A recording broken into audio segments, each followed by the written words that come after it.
সন্তানকে বুকে জড়িয়ে কাঁদেন ক্যান্সার আক্রান্ত মা সুজিনা বেগম। তিনি মারা গেলে কে দেখবে তার আদরের সন্তানদের? ইতিমধ্যেই তার চিকিৎসার টাকা জোগাতে 14 বছরের ছেলেকে বই খাতা ফেলে নামতে হয়েছে কাজে। আর 11 বছরের ছোট্ট মেয়েটির পড়ালেখাও বন্ধ। মায়ের জায়গায় তাকেই এখন সামলাতে হচ্ছে সংসার। এখন সমস্যাটা আমার খুব বেশি স্যার, আমার খুব বেদনা করে। ডাক দিলাইছে এখন আমি তো টেকার অভাবে ডাক্তারি করাইতাম না। সুনামগঞ্জের শান্তিগঞ্জ উপজেলার জয়কলস ইউনিয়নের ফকির বাড়ির দিনমজুর আমিনুল হকের স্ত্রী সুজিনা বেগম। ক্যান্সারের ভয়াবহ থাবায় তার গলায় 2 পাশ ফুলে উঠেছে।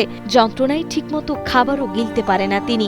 বাধ্য হয়ে সার্বক্ষণিক বিছানাতেই শুয়ে থাকতে হয় তাকে। কেমোথেরাপি দিয়ে কিছুদিন চিকিৎসা চললেও বর্তমানে অর্থাভাবে তা বন্ধের পথে। সহায় সম্বল বলতে যা ছিল, স্ত্রী চিকিৎসার পেছনে ব্যয় করে পরিবারটি এখন পুরোপুরি নিঃস্ব।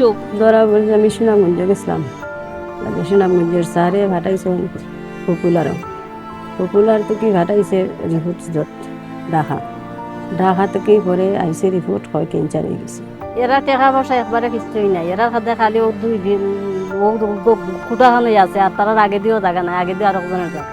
কিছু রেনফেন করছি, নিজের আত্মীয় স্বজনের বস্তু চাই আছে, টাকা করে বস্তু আনছি। আইনা প্রায় আমি 4 লাখ টাকার মতো করছি। একটু সুস্থ হয়েছে, উনি আবার উরুকে মারতে গেছে। উনি আমার আর কিচ্ছু নাই। চিকিৎসকরা জানিয়েছেন সুজিনাকে বাঁচাতে প্রতিবার 20,000 টাকা মূল্যের থেরাপি চালিয়ে যেতে হবে, যা জোগাড় করা এই দরিদ্র পরিবারের পক্ষে কোনোভাবেই সম্ভব হচ্ছে না। 4টি শিশু সন্তানকে এতিম করে এত তাড়াতাড়ি পৃথিবী ছেড়ে যেতে চান না সুজিনা।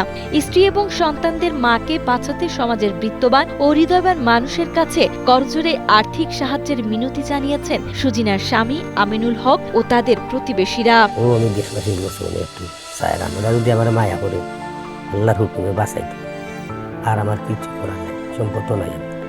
আপনারা যদি আমার বাচ্চা কাচ্চার বলতে আপনারা দয়া করো, আমার সরকারের বুঝিলে কিছু সাহায্য আমি পাই, তো ডাক্তারি করাইতে আমার বাঁচতাম। চিকিৎসা করাইতে গেলে তো এখন টাকা পয়সার দরকার, সাহায্য সরকারেও করুন বা মাইচও করুন, সেটা যেমন একটা উপকারী হলে।